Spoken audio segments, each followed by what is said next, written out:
एक शहर में बहुत बड़ा व्यापारी रहता जिसका नाम धनीराम था। धनीराम के पास एक पुत्र भी जिसको कोई संतान नहीं थी, लेकिन धनीराम के जो पुत्र थे उनको अपने बच्चे की किलकारियां सुनने की बहुत बड़ी तृप्तता थी। धनीराम अपने पुत्र से कहने लगा कि मुझे कोई पोता ला के दे।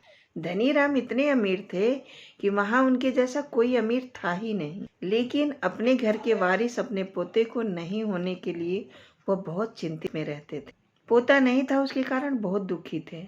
भगवान ने आखिरकार धनीराम का जो बात था वो सुन ही लिया। उनके घर में एक सुंदर सा पोता हुआ। धनीराम बहुत खुश हो गया और उनकी पुत्र बधू भी बहुत खुश हुई और धनीराम बहुत ही खुश हुआ। उसने पूरे गांव में ऐलान कर दिया, आज हमारे गांव में संध्या के समय बहुत बड़ा एक आयोजन रखा जाएगा। उस आयोजन में राजभोग होगा, जिसमें सभी गांव वालों को आना है। गांव वालों के साथ साथ उनके जो गांव में छोटा सा व्यापारी रहता था उसे भी बुलाया गया। वह व्यापारी इतना काम में मस्त रहता था कि उसको भूल गया कि मुझे कपड़े क्या पहनना है। उसको यहाँ तक की फुर्सत नहीं रहती थी कि उसने खाया क्या है। लेकिन वह व्यापारी धनीराम को बहुत मानता था। वह व्यापारी संध्या के समय राजभोग करने के लिए चला गया। जब व्यापारी धनीराम के महल में पहुंचा, धनीराम ने उसको देखा और उस व्यापारी का कपड़ा फटा हुआ था और गंदे भी थे। धनीराम कहा, मूर्ख, तुम्हें पता नहीं है आज हमारे घर में भोज है, कितनी बड़ी खुशियां आई है और तुम कैसे भिखारी की तरह आ गए हमारे घर। क्या तुम्हारे पास कोई ढंग का कपड़ा नहीं है? पहले जाओ ढंग के कपड़े पहन के आओ, फिर हमारे घर आओ। धनीराम उस छोटे व्यापारी से ऐसे कहा। छोटा व्यापारी घर चला गया।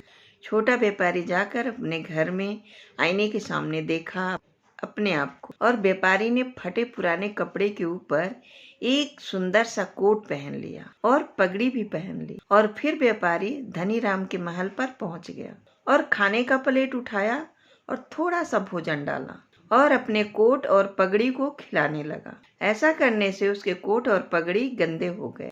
धनीराम गुस्से से उसको कहा, मूर्ख, तुम फिर आ गए और ये क्या हरकत कर रहे हो? व्यापारी ने कहा, धनीराम, मैं कोट और पगड़ी को खाना खिला रहा हूँ। धनीराम समझे नहीं उसने क्या बोला। धनीराम कहे, तुम क्या बोल रहे हो? तब व्यापारी ने जवाब दिया, जब हम किसी खास मौके पे खाना रखते हैं और भोज करते हैं तो कुछ लोग यूं ही आ जाते हैं ताकि औपचारिकता निभाया जाए, और कुछ लोग दिल से आते हैं और कुछ लोग आपके साथ औपचारिकता से नहीं जुड़ते। इसीलिए कभी उन्हें ठेस मत पहुंचाना, वरना आपको मालूम नहीं चलेगा कि पत्थर जमा करते करते कब आपने हीरे को खो दिया। दोस्तों, आपको जिंदगी बदल देने वाली कहानी कैसी लगी कमेंट में जरूर बताइएगा।